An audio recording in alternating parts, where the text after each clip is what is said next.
Começa agora o Giro RMC, uma produção dos estudantes de jornalismo da PUC Campinas. Giro RMC, cidadania em 15 minutos. Bom dia, eu sou Eduardo Martins e aqui ao meu lado para apresentar o Giro RMC, Guilherme Ferraz. Tudo bem, Guilherme? Fala, Eduardo, tudo bem?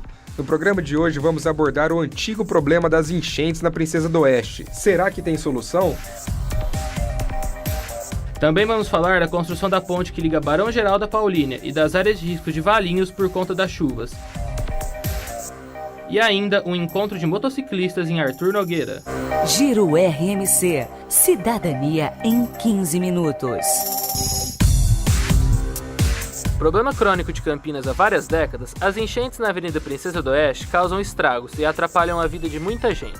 Fui pessoalmente conhecer a realidade vivida por moradores e comerciantes. A vendedora de uma ótica que fica na avenida, Patrícia Alencar, conviveu pela primeira vez em janeiro deste ano com enchente na loja onde trabalha e ainda viu um motociclista morrer na sua frente. A cena mais dramática que a gente viu, inclusive teve o óbito de uma pessoa, foi a primeira vez que chegou a alagar aqui dentro da loja. A vendedora se refere ao temporal de 24 de janeiro, quando em 9 minutos a avenida ficou totalmente alagada e Maurílio Pérez, de 41 anos, caiu da moto, ficou preso na enxurrada e morreu. Qualquer chuva que dá sempre alaga aqui, isso tem que melhorar. Se eles não melhorar, vai ter mais vítimas. Em 2011, o ex-prefeito Hélio de Oliveira Santos anunciou uma série de obras com a promessa de acabar com as enchentes. Pelo menos 24 milhões de reais foram investidos na macrodrenagem de córregos, mas pouco adiantou. O problema na avenida vem desde a bacia do córrego de São Fernando e a canalização da Princesa do Oeste não suporta o volume de água, como explica o secretário municipal de Serviços Públicos, Ernesto Paulela. A Princesa do Oeste, o problema de enchente lá é decorrente da impermeabilização de toda a bacia do córrego do São Fernando. Aquela região, ao longo dos últimos 40, 50 anos, ela foi toda pavimentada. Não há mais infiltração de água quando chove. A coordenadora de vendas, Leia Cordeiro, mora próxima à Princesa do Oeste e trabalha numa escola de inglês na avenida há 5 anos. Leia conta que encontra dificuldades para atrair alunos por causa do medo causado pelos problemas na avenida. Todas as vezes que nós temos enchente, é uma dificuldade no meu local de trabalho para os clientes chegarem, E também tem a dificuldade para alguns que não moram aqui na Princesa em fechar negócios conosco. Os moradores e comerciantes reclamam que a prefeitura só aparece depois de cada temporal para fazer a limpeza, mas nenhuma obra que realmente solucione o problema é realizada. A prefeitura, o serviço que eles executam é o pós-chuva, pós-enchente. No outro dia eles passam limpando, recolhendo os entulho que é arrastado, galhos, pedra, tijolo. Mas assim, do tempo que eu estou aqui, eu não vi nenhuma obra que, isso aqui foi com o intuito de melhorar a captação da água ou a vazão da água. Nunca teve esse tipo de serviço, não. O secretário ressalta que a prefeitura tem um projeto a longo prazo, que seria necessário cerca de 10 a 15 anos para resolver o problema, mas a solução é complexa e os custos são elevados. Já existe um plano de drenagem que prevê uma série de obras, como piscinões a montante, ou seja, antes da Princesa do Oeste, para segurar as águas, alargamento do canal e piscinões também a jusante, depois da Princesa do Oeste. Esse complexo, então, de drenagens envolveriam aí altos custos que hoje são estimados em aproximadamente 300 milhões de reais. E para conversarmos sobre a situação da Princesa do Oeste e outros lugares de Campinas que sofrem com as enchentes, trouxemos ao estúdio o professor da Faculdade de Arquitetura e Urbanismo da PUC Campinas, o Wilson Ribeiro. Bom dia, professor. Muito obrigado pela sua presença. Eu que agradeço o convite. Professor, a gente sabe que há muitos anos esse problema de enchente na Princesa do Oeste é algo que afeta muitas pessoas aqui em Campinas. Na sua visão, quais são as principais causas para ter tantas vezes esse problema lá na avenida? Olha, na verdade, a questão foi a maneira como se deu a urbanização. No momento, quando se impermeabilizou, abriu ruas, etc., não se levava em conta essa questão ambiental. A cobrança veio rápida e está cada vez mais aguda. Professor, para os ouvintes entenderem, por que, apesar das medidas tomadas por vários governos, não se consegue resolver o problema da Princesa do Oeste? Creio que isso não consegue resolver porque é visto de uma maneira setorial. Você tem um problema localizado na cidade, você vai lá e resolve o problema naquele lugar, como o pós-chuva, por exemplo. Que é uma coisa que a cidade tem que fazer, a zeladoria da cidade é recuperar a condição de vivência nos ambientes depois de algum evento, seja climático, seja extraordinário, acontece. Nós estamos passando por um momento que exige um tratamento diferente. Apesar do governo federal novo achar que não existem mudanças climáticas, elas estão se manifestando no mundo inteiro e com sinais muito claros. Se a gente vê esse período de chuvas recente no Brasil, se a gente quiser, no estado de São Paulo, nós estamos convivendo com uma situação de emergência pura, que não basta só você, na verdade, colocar esparadrapo. Você tem que encontrar uma outra forma de resolver a questão. Com certeza. Então, quer dizer, o que nós temos que fazer ao mesmo tempo? Você tem uma questão que é de prevenção, que é isso que nós estávamos falando antes, é você ter várias escalas de intervenção. Segundo, uma capacidade de previsão. Nós temos hoje capacidade de previsão. Né? E terceiro, uma capacidade de reação que não é o pós-chuva. A água daquela região demorou uma semana para baixar em várias regiões. Então, o que eu viria do ponto de vista de um órgão como a prefeitura, né? Sem pensar na escala regional ainda? Você tem que chamar uma força-tarefa, tem que discutir com especialistas, com todos, especialmente com as associações de moradores, o que fazer. Essa seria uma solução a médio e a curto prazo, professor? Eu acho que a curto e a longuíssimo prazo. Se a gente não conseguir montar, na minha convicção, eu acho que nós não temos capacidade hoje dos nossos órgãos públicos, inclusive da Prefeitura de Campinas, de responder, porque na verdade falta, no meu entender, capacidade técnica. Os recursos tem planos feitos há 10 anos que não foram executados. Quando eles forem ser executados, aquela vazão daquela tubulação não vai ser mais suficiente. Quer dizer, então nós temos que exatamente a médio prazo, a longo prazo resolver, mas tem coisa de curto prazo a ser feita. Exatamente. Nós acabamos de falar com o professor Wilson Ribeiro, da Faculdade de Arquitetura da PUC Campinas. Obrigado pela presença, professor. Obrigado a vocês, me coloco à disposição. Legal, professor, muito obrigado, viu? Giro RMC, cidadania em 15 minutos. 2019 tem sido um ano de chuvas acima do esperado. Em Valinhos, dados recolhidos pela Defesa Civil mostram diversas ocasiões em que a água ultrapassou 80 milímetros em 72 horas. Esse nível de chuva preocupa principalmente aqueles que moram em áreas de risco de deslizamento, como o Parque Portugal. O repórter Luiz Nilby esteve no bairro e conversou com os moradores. O Parque Portugal, que convive com esse problema desde 2013, é uma das áreas de maior atenção da Defesa Civil de Valinhos, onde os moradores vivem em estado de alerta, como conta a dona de casa Madalena Villanova, moradora do bairro há 14 anos. Às vezes, quando começa a cair muita chuva, bastante quantidade, eu fico com medo. A família de Madalena é composta por ela, o marido, 2 filhos e 2 netos. A casa, construída em um terreno elevado, está grudada à encosta de um morro parcialmente sem vegetação.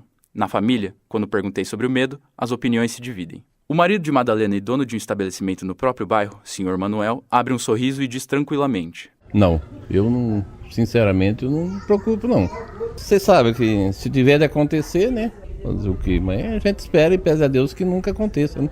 O medo de Madalena não é à toa. Em 2013, 7 famílias, num total de 36 pessoas, entre elas 13 crianças, tiveram as 2 casas onde moram no Parque Portugal interditadas pela Defesa Civil, quando partes dos muros cederam. Segundo o coordenador da Defesa Civil de Valinhos, Israel Andreoli, a orientação diária aos moradores é feita por 5 profissionais do órgão em conjunto com voluntários.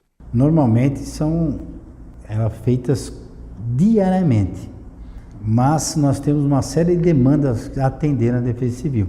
O que os moradores nos contam é diferente. O pedreiro Valdemir Santos, recém-chegado ao bairro, fala da ausência de visitas da Defesa Civil. Nunca vi, não. Eu vi uma vez só, isso foi semana passada. O pedreiro, que vive no bairro com a mulher e 2 filhos em uma casa compartilhada com outras 4 famílias, quando perguntado se estava ciente do perigo da área, responde com convicção: Eu mesmo tô vendo que não tem perigo, né? Falaram que é perigoso, mas eu acho que não tem perigo, não. Para Israel Andreoli, o maior desafio se encontra no processo de conscientização e realocação dos moradores. As famílias, de baixo poder aquisitivo, se recusam a deixar suas casas. Constantemente alertando que eles se encontram em áreas de risco, conscientizando da moradia irregular, da construção irregular, bem como solicitando aos membros que eles saiam dessas áreas. Como alternativa às famílias, Israel descreve o programa de auxílio de aluguel social, criado pela Secretaria de Desenvolvimento Social de Valinhos em 2018. A Prefeitura oferece R$ 800 de aluguel social. A Prefeitura banca esse aluguel para essa pessoa morar em outro lugar. Sim, eles foram avisados pessoalmente. Porém, a apreensão em relação ao risco constante continua presente no Parque Portugal. Madalena finaliza sua fala com um tom pesaroso, deixando distante a ideia de uma nova moradia. Não tem nem como. É que nós conseguimos, foi muito sacrifício, foi isso aqui, é o que nós temos para morar. Não adianta, é só aqui mesmo, não tem para onde ir não. A reportagem é de Lui Nilbe. Guilherme, as chuvas realmente castigaram a região este ano. É como diz a música de Tom Jobim, Eduardo. São as águas de março fechando o verão, mas vida que segue. São as águas de março fechando o verão, é a promessa de vida no teu coração. É pau.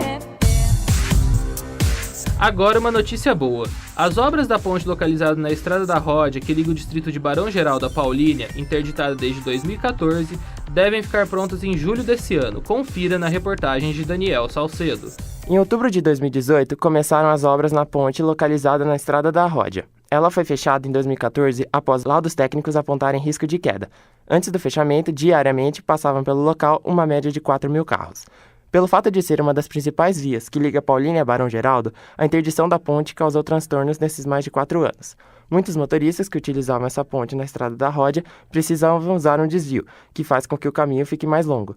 Como conta Patrícia, que mora na Estrada da Ródia e costumava pegar a ponte para ir para Barão Geraldo antes de ser interditada. Eu costumava usar a ponte porque era mais fácil, pra gente ir para Paulínia Barão. Aí agora com ela interditada e com as obras a gente tem que fazer um caminho muito mais difícil, mais longo e tem bastante buraco, é bem mais complicado. Outro morador que também tem que desviar por conta da interdição é Vicenzo. Ele costumava pegar o caminho para voltar para casa sem pegar trânsito. Eu costumava usar bastante a ponte antes de ser interditada.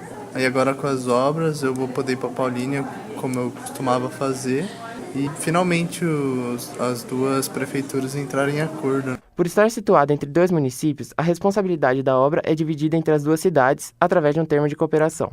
Campinas tem como obrigação a retirada, transporte e destinação final do material remanescente da demolição, enquanto que Paulínia é responsável pelo pagamento e execução das obras, como explica o engenheiro responsável pela fiscalização, Edilson Fernandes. De certa forma, ocorreu sim, entre os municípios de Paulínia e Campinas, ocorreu um acordo, uma contrapartida muito por conta do município de Campinas, onde a parte demolida, os resíduos da demolição, o transporte e a destinação final desse resíduo ficou como contrapartida pelo município de Campinas. A Prefeitura de Paulínia havia dado um prazo estimado de 8 meses para as obras acabarem. 60% dos serviços já foram executados, de acordo com o engenheiro responsável, mas ela ainda não tem uma data certa para ser entregue. A previsão atual é de terminar em julho. Não tem uma data certa para a finalização do serviço, tendo em vista que, por ser uma obra de infraestrutura, há muitos fatores climáticos interferem bastante. Mas temos uma previsão, e a nossa previsão é que nos próximos 4 meses a obra será concluída. O estágio atual da obra é que nós temos hoje aproximadamente 60% dos serviços executados. Estão sendo construídas 2 novas pontes que terão cerca de 56 metros cada, uma no sentido Campinas e a outra no sentido Paulínia. O valor da obra é de aproximadamente R$6 milhões. A reportagem é de Daniel Salcedo. E para encerrar essa edição do Giro, a curiosidade é sobre a cidade de Arthur Nogueira. Curió! A região em 1 minuto. Você sabia que em Arthur Nogueira, anualmente, acontece o Encontro Nacional de Motociclistas? O primeiro encontro foi em 1996 e, desde então, se tornou um evento tradicional na cidade. Este ano, ele acontece em abril, com a presença de diversas bandas musicais do estado de São Paulo. No ano passado, o evento teve um público de aproximadamente 15 mil pessoas. Este ano, a instituição Liberdade Motoclube espera aproximadamente 25 mil pessoas.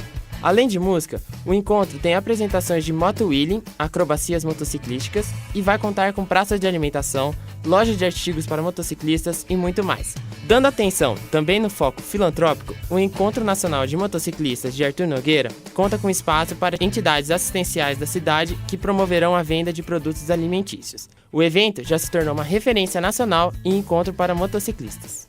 Giro RMC. Cidadania em 15 minutos. Ficamos por aqui. Esperamos que tenham gostado do programa. Até a próxima e tenham um ótimo sábado. Participaram dessa edição Daniel Salcedo, Eduardo Martins, Guilherme Ferraz e Luí Nilbe. Orientação da professora Ivete Cardoso Roldão e trabalhos técnicos de Vinícius Dias. Você ouviu Giro RMC, uma produção dos estudantes de jornalismo da PUC Campinas.